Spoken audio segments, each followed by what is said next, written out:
Hello and welcome. It is 6 o'clock and it is the 6 o'clock club. Hopefully everything is working.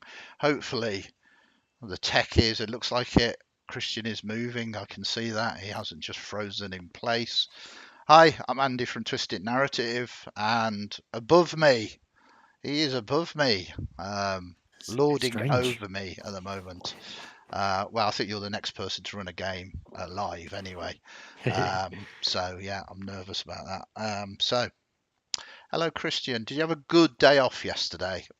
It was lovely, thank you. Yes, I went to the pub, and that's why I wasn't here because I had a few beers, and that's probably not what anyone wants to see. Um, yeah, you quite rightly didn't want to come onto the onto the 6 o'clock club drunk. I mean, No, I think at some point, maybe for charity, I might do a drunken stream. a drunken stream. I mean that Wow, that yeah, that's quite good. You can ask Andy anything, and he's had a bottle of brandy, so you and will get some yeah, replies. yes. We did go drinking once though when we were in Germany when we were in Essen in that hotel Yeah, bar, and you were on the brandy that night. I was. I like a good brandy Yeah, and you're a drink beer as well. connoisseur. Well, no, I drink beer. It's just I don't like quantity of liquid. Ah, right. You know what I mean? It Yes. makes more sense to me. Um, anyway, anyway, we've got new graphics. No game last night, although I think we released a video or two. Captain Dove at least went out last night. I'm losing track of the thousands, well, hundreds, okay, two or three videos that we're launching on a daily basis at the moment. I hope you are enjoying all of the content. People in chat, let us know what your favorites are. Let us know what you like and you dislike, so that we can tailor it to our audience. I'm always looking at comments and I'm always looking at number of watches and all of the analytics as well to try and gauge it, so I know what is popular or what is people are interested in, I guess. Um, so before we go on to chatting about the topic, which is going to be about the Kickstarter that we've got coming up very soon, in conjunction with, well, it's not even in conjunction we wrote a book that is part of a Kickstarter by Dragon's Forge, which I'm truly excited about. When I say we, I mean Matt, who's in chat as well. We'll have comments about that. We might talk about the our next project together as well. But let us talk about first tonight's game. And if I can Ooh. make this work, I should be able to call up the graphic for it. Boom! Haha! It's like magic. Love it. Vampire. We have Andrew, Elsa, Rachel, and Kristian. Say, I haven't got Rich's name down there at the moment, but if he is free tonight, And we hope please, he is. yeah, please We come hope he in. is. We miss And you, Rich. we do. We do. I hope work isn't too troublesome. Mm. So you've obviously spent 2 weeks. It's a fortnightly game, Kristian, working out what you're about to do next. Yes. Do you mind Yes. telling me so I can prepare and scupper your plans? Oh no, you don't tell the GM what your plans are. You just let the GM make stuff up on the spot, and that's at least what my players do to me. I mean, we got a lot of really good information last time. Really, Mm. really good information.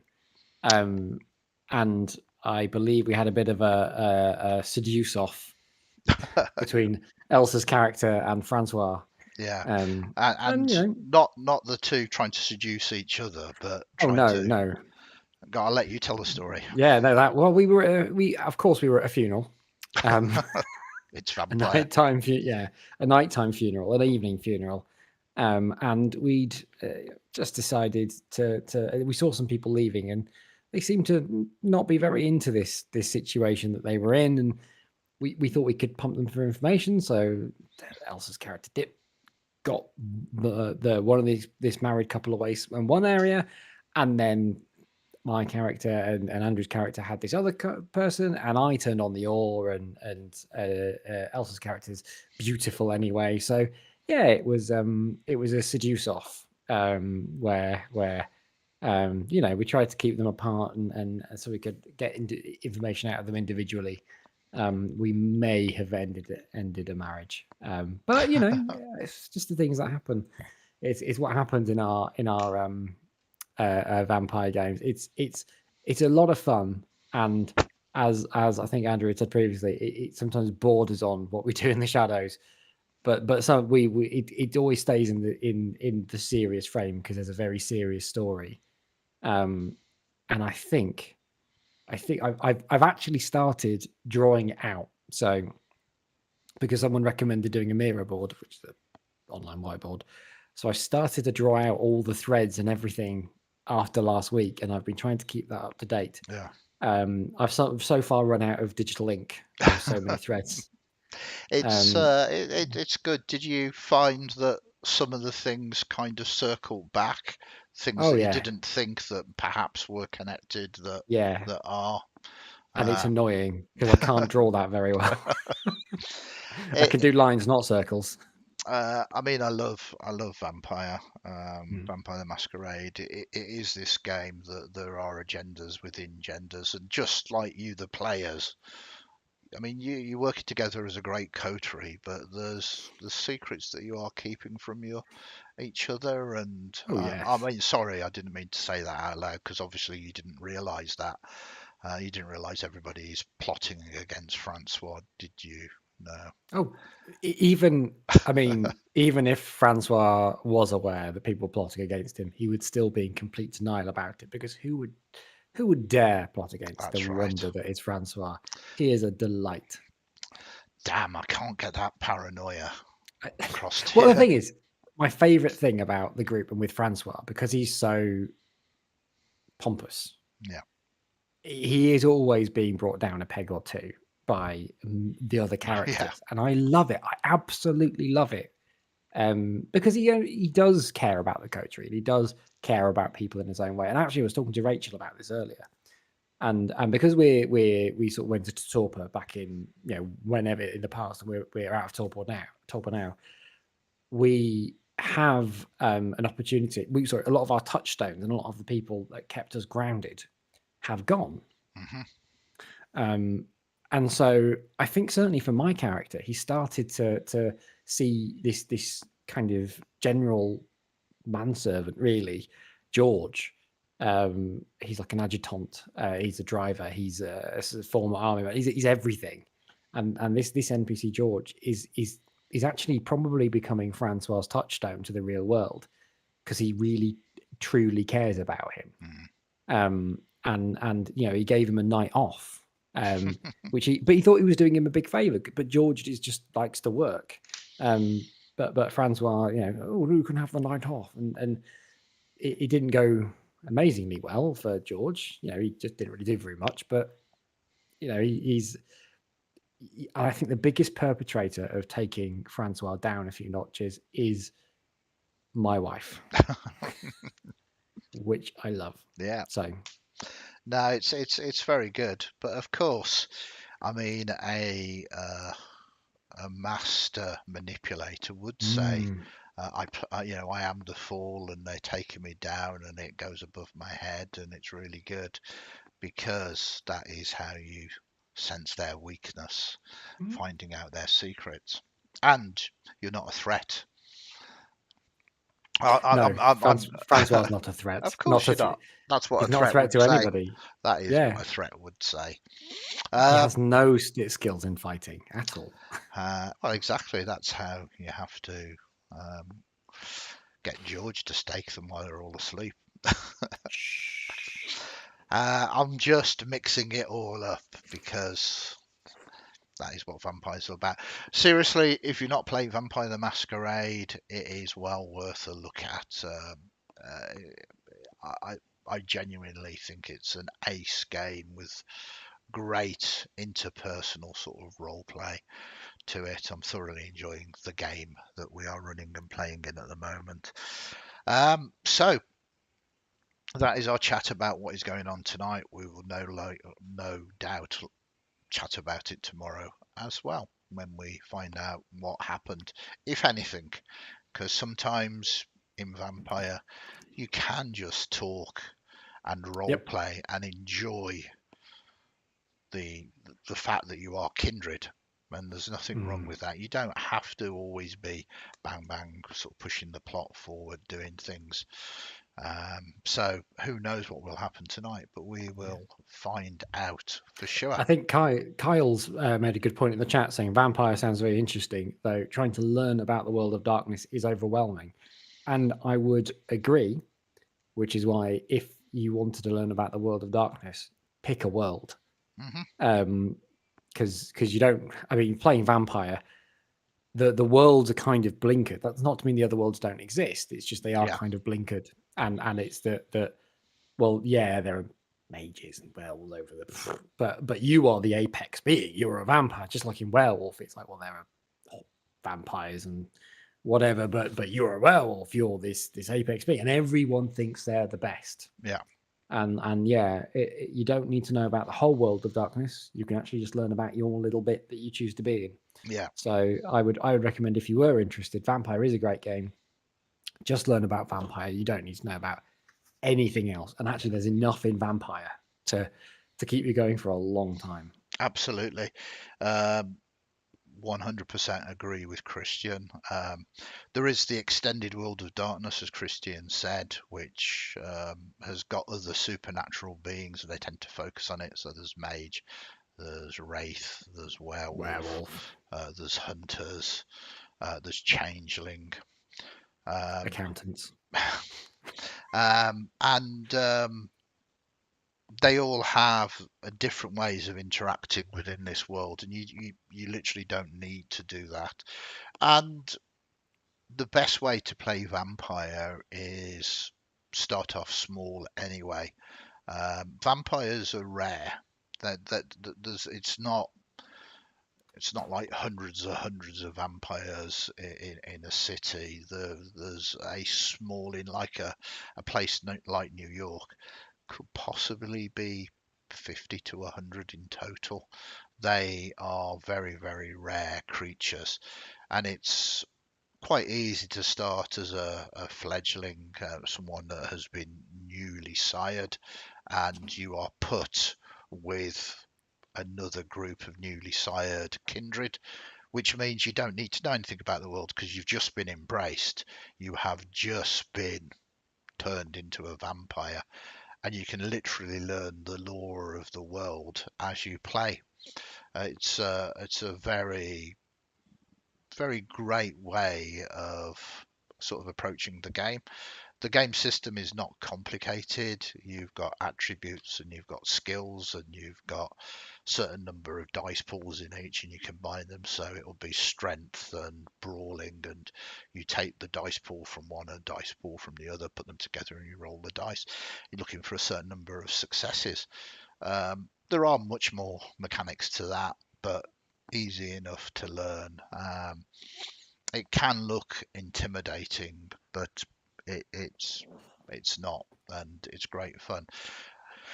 I think, and I've said this an awful lot of times, on the whole, if you are very familiar with 5th edition Dungeons and Dragons now and all of the source books that have come out, I know there's a lot of effort gone into sort of learning that as a system.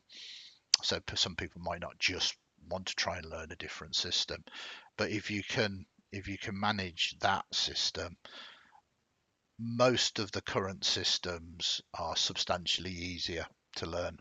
So um, you know, fifth edition has got some very sweet and easy to learn mechanics like disadvantage and advantage, etc.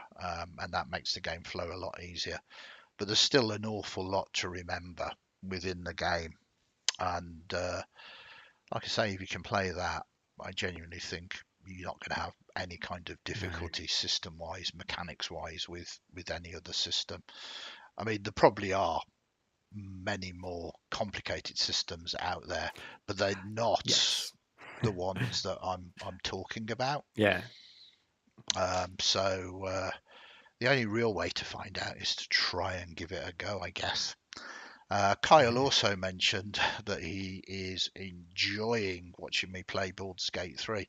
Hopefully, I'm going to have enough time to do the part 3 of that, and I will be continuing with Jack Hart, a human Mm. warlock who has Ooh. just got into the Druids Conclave and is trying to find out what on earth is going on there.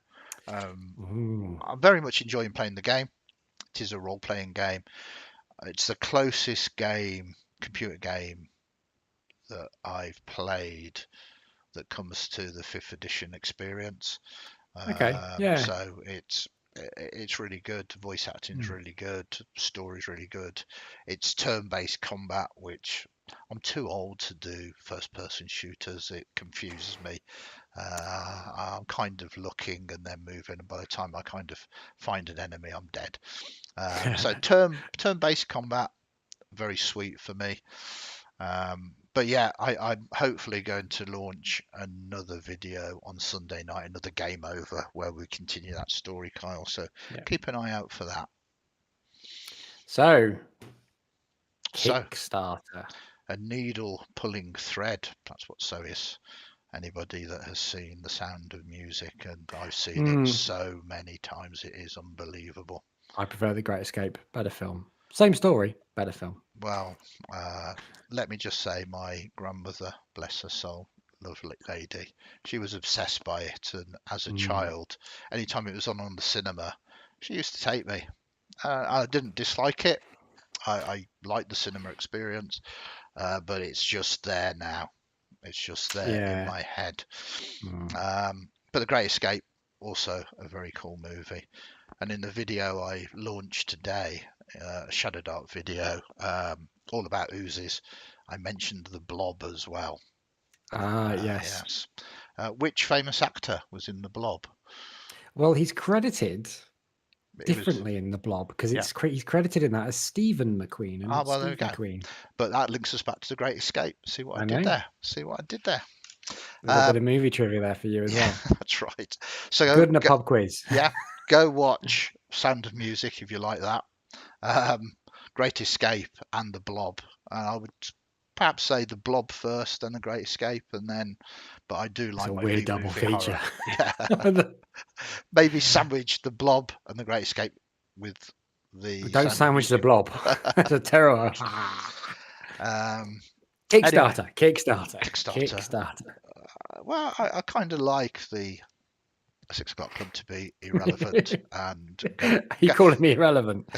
No, that's fair. Actually, that's very fair. and just to go places. I'm shy. I don't want to shout out about the Kickstarter that I might that myself and Matt in chat have written a book for. But okay, if you insist, let Not let us really. let us do it. Oh, look, there it is.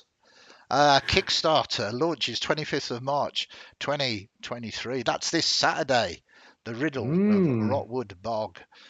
I mean, not only will you get an awesome module, a small mini adventure scenario, also incorporating the village of Scratch, which some of you Mm. might have visited.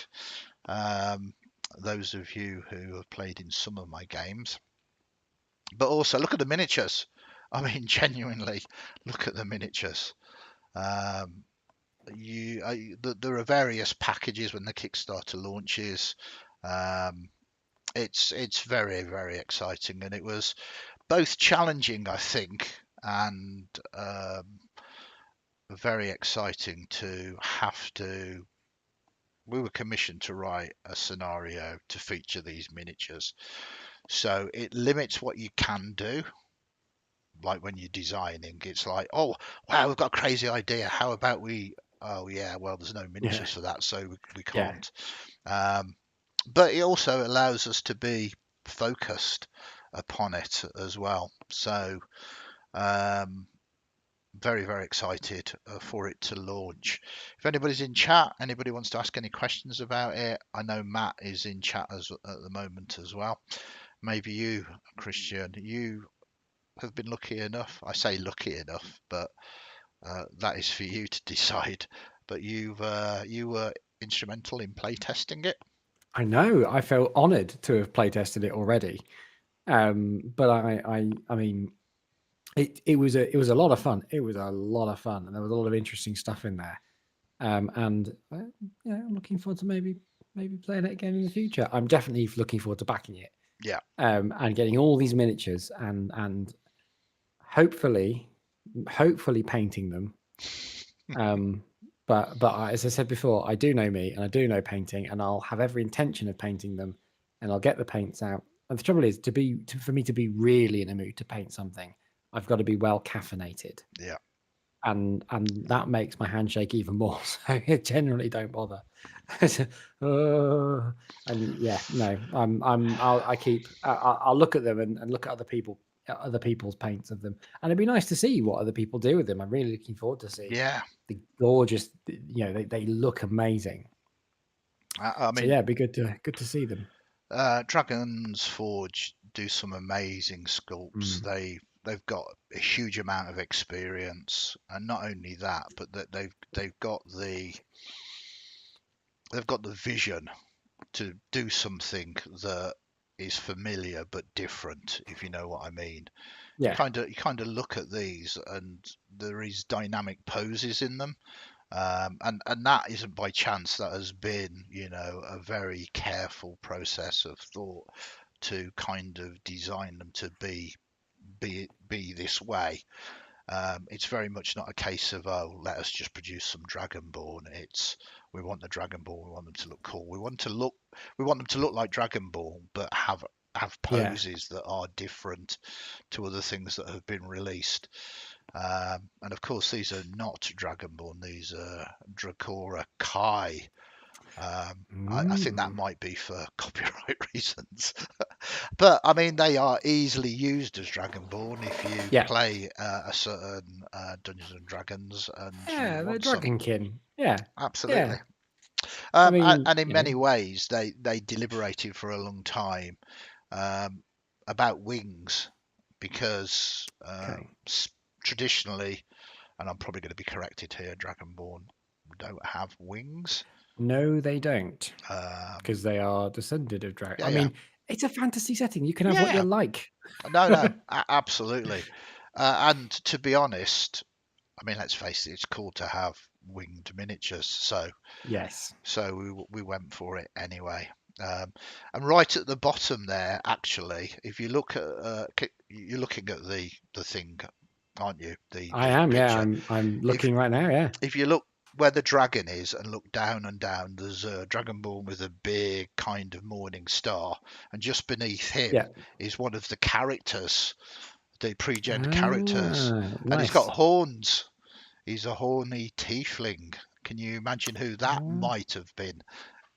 I believe you played the tiefling sorcerer. I did, yes, I did, and I chose some spells for him that I thought would be fun to play, and I chose a good mix of spells, having never played a sorcerer before, having never really chosen, not knowing what was going to be in the adventure. So it was a lot of good fun picking those spells. I don't know if you looked at what I picked and went, oh my word, we're not going to use this. No. I mean, I'm more than happy for people to choose spells and to use them the way they think that they can, And in many ways, I've said this about James, who plays in our Fortune Untold campaign. He uses his spells in unique and interesting ways, but he doesn't use them in the obvious this isn't going to work kind of way. Like I'm going to use my mage hand to do something that it just specifically says in the rules mage hands can't do. It's not like he tries to push the boundaries of the rules. He embraces the nature of the spell, Yeah. and then within that uses it very creatively. And I Yeah. love that, because it's like, Mm. and he's not blindsiding me. He's just using the magic in a fun Yeah. way, I as a always kind. wish I could do that. It's challenging, to be honest. It, Yeah. it really is challenging. And in a video that I'm releasing tomorrow about Shadow Dark again, it's called Less is More. Mm. And basically, what it talks about is it good to have lots of rules? And in it, I kind of argue that lots of rules allow you to embrace the game world and know how you act within that game world. But lots of rules also tell you, therefore, how you cannot act within that game Yeah. world as well.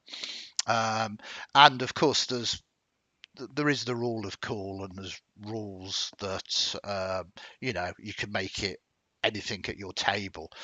Yeah. But the problem is player expectations. The problem is the players have read the rules and gone, well, the rules said I can do this, so I'm going to try and do this. And you go, Yeah. well, no. Um, it doesn't feel like it's a cool rule when you are spoiling someone else's fun, Yeah. and they're actually right as well. They're actually Yeah. using Yeah. the rules. So in it, I argue that a rules light system actually opens up the way to creativity, because Yes. you've got the Yeah. basics of how things work, which is great. But then beyond that, it's like you sit around the table and say, "Oh, I fancy try and do this," and the rest of the players go, "Oh, wow, that sounds cool."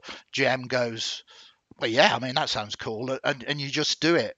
You don't Yeah. go, "Well, actually, as the rules are written, you can't kind of do that. Yeah. It's not how it functions." Um, and it's like 5 minutes, but I sort of argue that point. Um, Yeah. and It's a really good point as well, because it's that it goes along with one of the things from Blades in the Dark, which is be a fan of your players. mhm, And by helping them come up with good stuff, you have the world, and you are the arbitrator of this world and the system.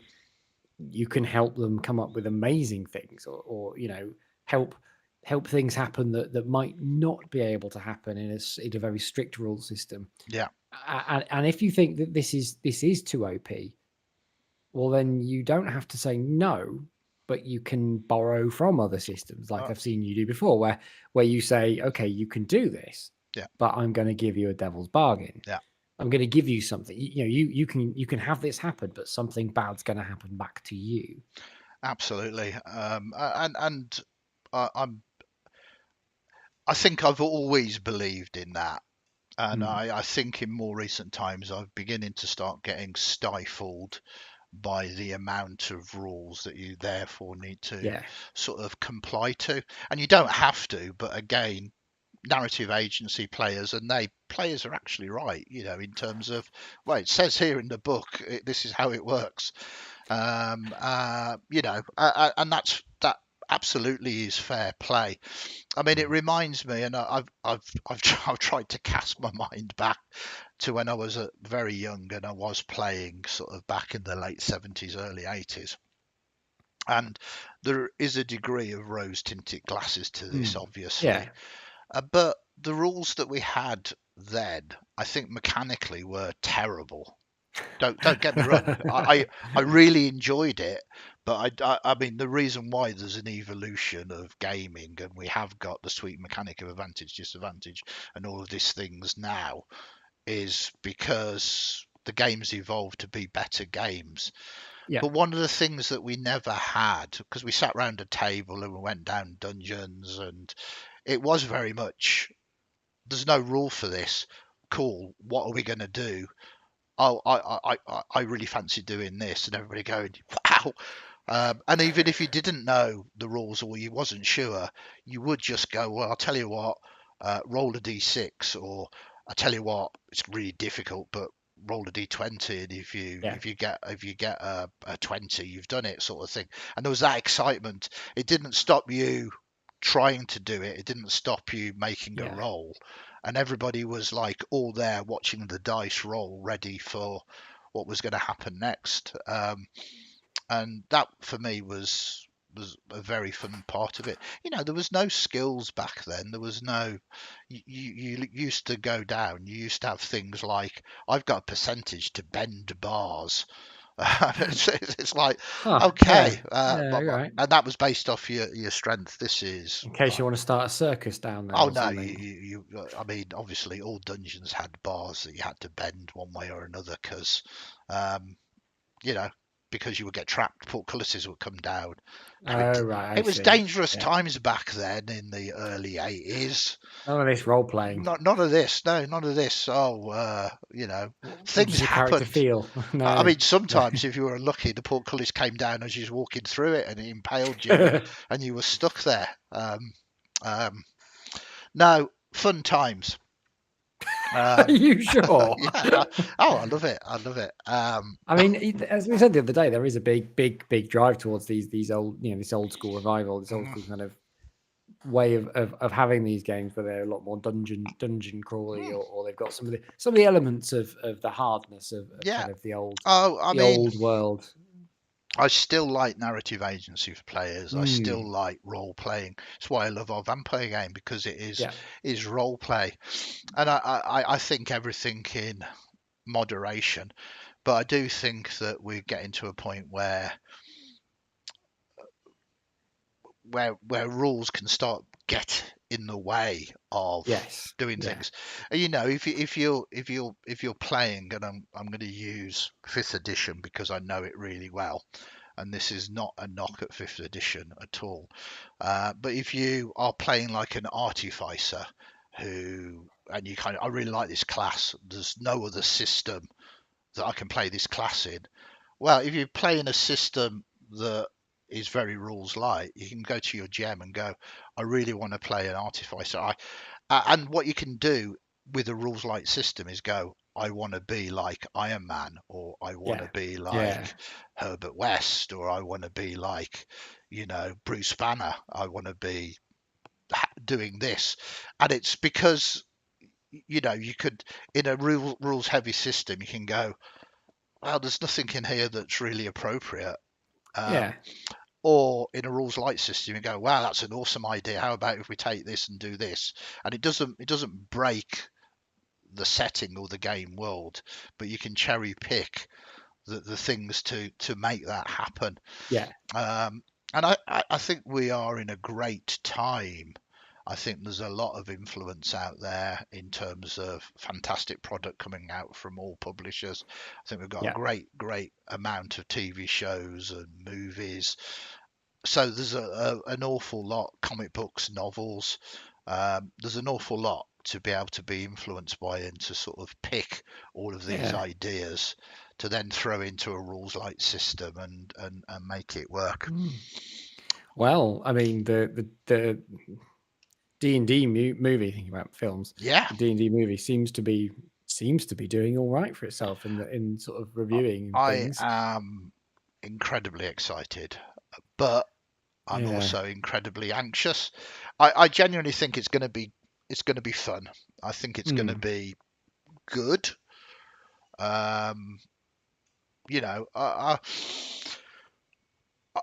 hope this is the movie that launches, a Dungeons and Dragons cinematic universe. Okay. Yeah. I love my Dungeons and Dragons. Yes. I love the lore. I love the Forgotten Realms. I Yes. mean, I Absolutely. would I Yeah. would love to see a Dritz series, TV series, perhaps rather than movies. Um, there's all sorts of things. Force Grey, and not just Forgotten Realms. Greyhawk. I'm very passionate about.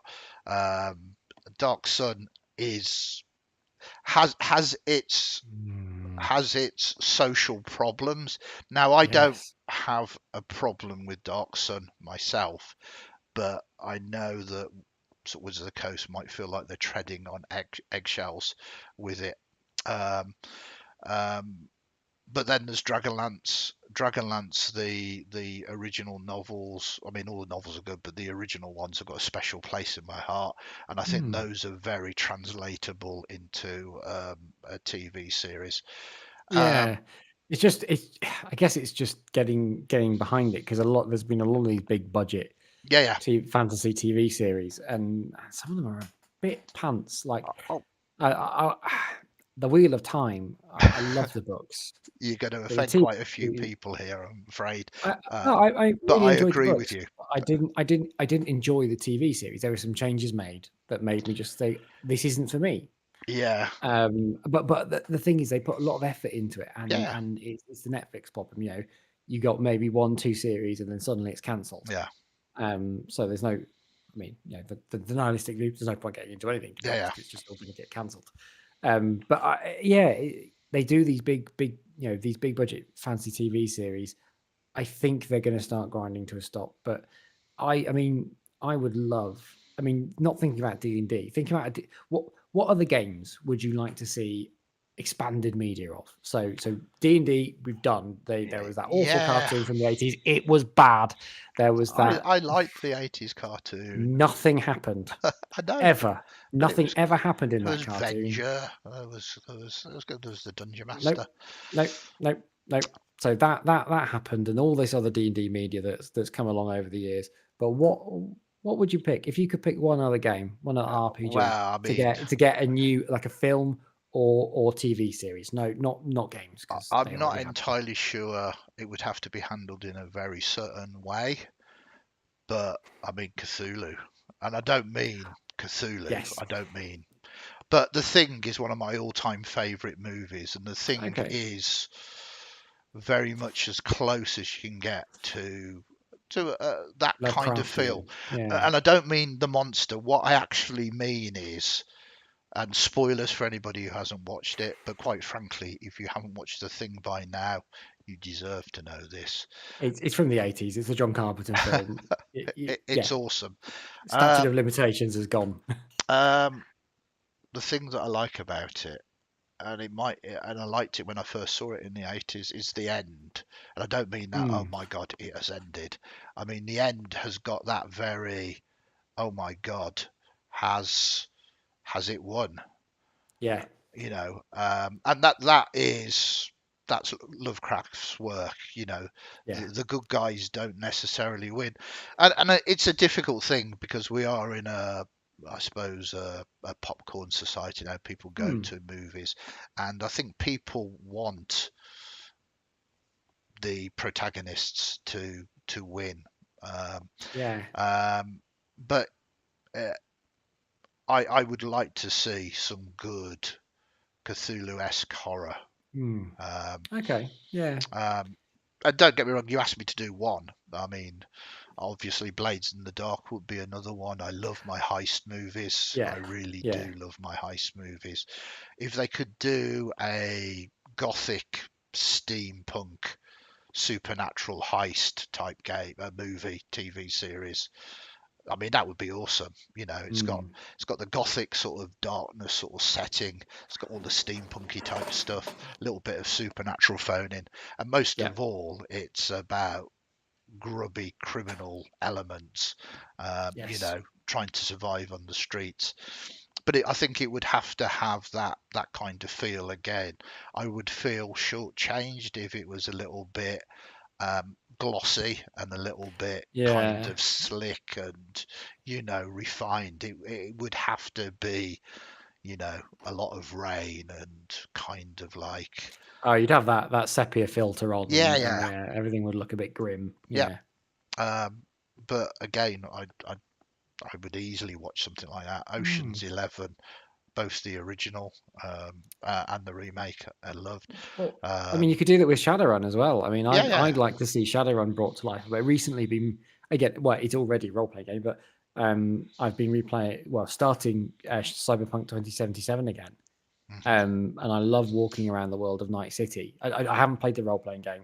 Yeah. I've only really played the PC game, but I love walking around Night City and seeing this cyberpunk world. Hmm.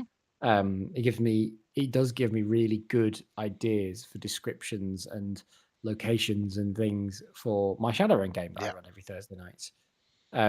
It's yeah, I'd love to see. I'd love to see what Shadowrun looks like, what someone's vision of yeah, Shadowrun is in the on the big screen. yeah. Have you seen Bright?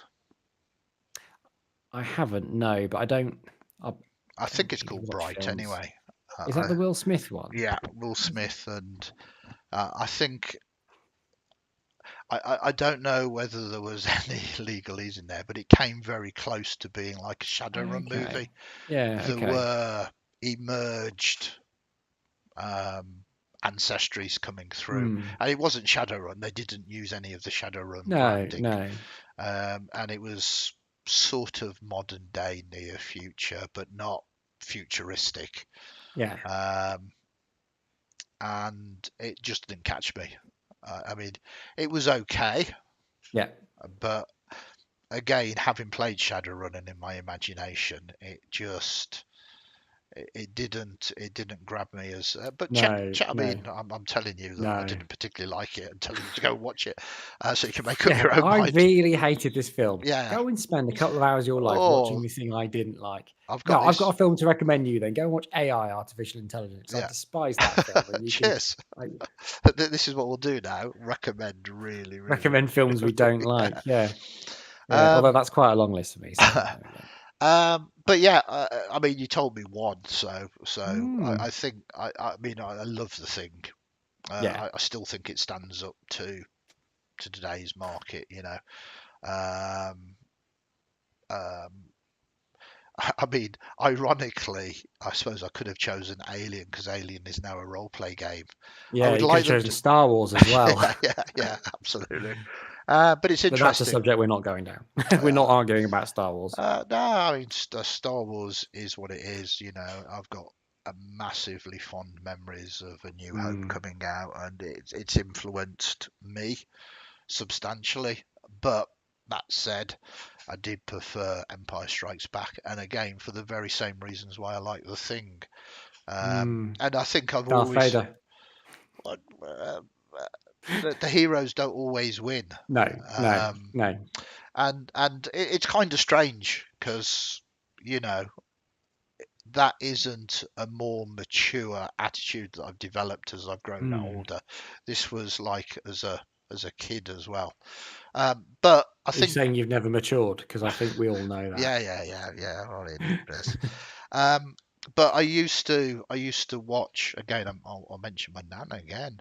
Um, my parents used to work on Saturday, so I used to spend a lot of time with my nan, and she used to watch an awful lot of not just B movies, but those Hmm. Flash Gordons and Buck The Rogers, serials, yeah, yeah, the yeah, serials, the the black and whites, serials, yeah, and they just had cliffhanger and cliffhanger, and yeah, it wasn't obviously to have a proper cliffhanger. The hero was always in jeopardy, yeah, so I always liked, but you kind of always knew that okay, next week he's going to get out of it because there's something next week. So I kind of like that question mark because yeah, it's not necessarily they have lost, but it's like I want to know what happens next. yes, And yeah, sometimes I'm happy for there not to be a sequel and just to have that. Oh, because you can then, a bit like we were saying about rules or either no rules, you can enter your own world of your imagination mm, then and go, yeah, oh well, I think it might play out like this, or I think it might play out, and it is a spur, I suppose, to your imagination. So just like Vampire the Masquerade, everything is connected. yes, yeah. I think something to try in a game, I guess, where the players will lose That, but that, that feel they'll hate good it. about it. I've run Yeah, games like that. Players hate it. yeah, they like Players, to win. players. This isn't a criticism. We are playing a game where the players feel that they are the You want to be heroes, badass. Yeah. and there's nothing wrong with that. You're not you're not writing a movie script. No, no. Um, Well, no. I mean, you could. Well, and if you are, it would be a terrible movie script. No, certainly knowing my players, there would. I would. There's no rating classification for some of the things my players get up to. yeah, You can sometimes kind of leave mid-combat, like in an exciting point, but I've done it a few times, and even with fantastic role players, there's kind of not finger pointing or Yeah, blaming or anything, but you can tell that the vibe at the table at the end is, oh dear, this is yeah. You oh need to be in the right system, I think, because yeah it like if you think about Mort Borg, and if you think about, I know they've made the Dark Souls role playing game. You yeah need something that's already dark, grim, nihilist. It needs to be grim dark, yeah yeah and it needs to be that setting where essentially you win, but you've not won because it's Cthulhu again. yeah It's that existentialist terror where there's something so much bigger, so unfathomable, so unknowable yeah that so inevitable yeah. that yeah, it's just You are gonna perfectly right. In the appropriate system, it works. But I was yeah. If it's assuming, D&D, it won't work. No, uh, not but I was basing my comments on the fact yeah. that you weren't talking about those systems because No. I that's a was matter thinking for of course anyway. yeah, You know, yeah. Elsa's just shouted out, and it's a really good shout out. Monstrous comic, which is awesome, into a Don't know TV series. monstrous. It's well worth checking out. Mm, Great. I mean, it's graphic novels. It's been out for years. I think it had a break, and they are doing some more. But yeah, good shout out.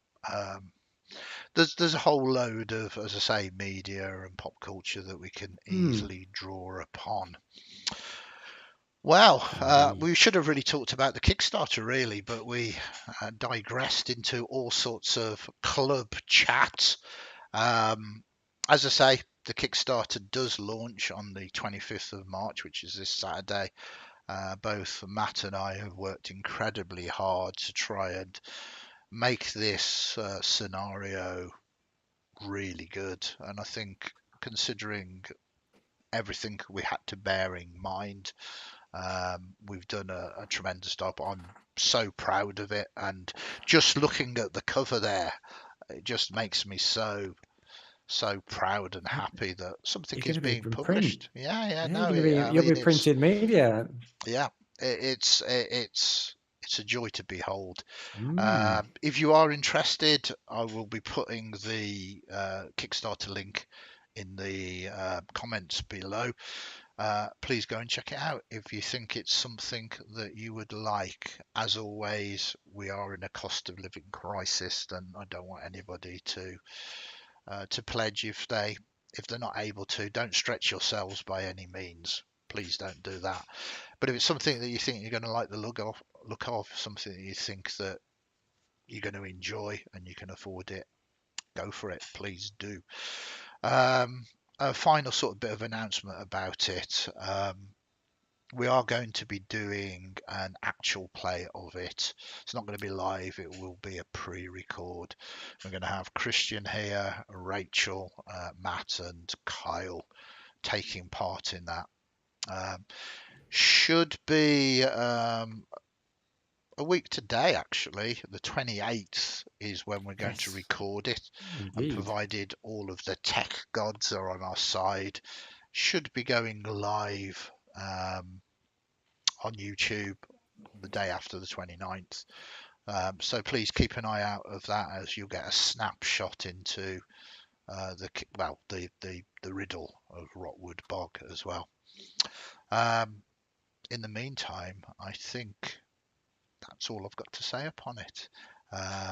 You'll be able to see it in its full glory on Saturday when it launches. Any closing thoughts, Kristian? Stay off my lawn. All right. Okay. Stay safe, everybody. Yeah. Have a very good week. Well, I'll see you all tomorrow. Well, maybe some of you. Who knows? Yes. No pressure. Just come along. Say Yeah. hello. Yeah. Tomorrow will be Wednesday, and Wednesday we will be talking about my obsession with Shadow Dark. Yeah, it Um, might be an intervention. yeah, I mean, I think there needs to be. But you know me, I wouldn't be obsessed with it if I didn't think it was right. The reason why we're talking about it tomorrow is because we'll be pre-recording a Tales from the Smoke using Shadow Dark, and Ooh, that will be exciting. going um, sort of live sometime later this week. And I'm going to be talking about the smoke and everything else as well. If you've got any questions on that subject or questions on anything else, pop it into Discord and we will try and answer it. And just as a very rapid announcement is, don't forget on Thursday we will be missing Kristian.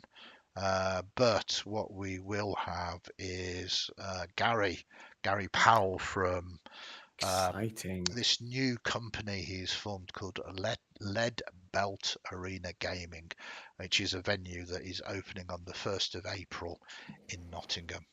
So it's Ooh, going to be fun very to exciting. touch bases with Gary. I've known him for quite a long time, and to talk about this new project and all things in between. He's a big gamer, so it should be a fun conversation to be had. In the meantime, have a great rest of evening. Kristian's already said goodbye, so I'm going to say goodbye as well. Look after yourselves. Take care. Catch you later. Bye for now.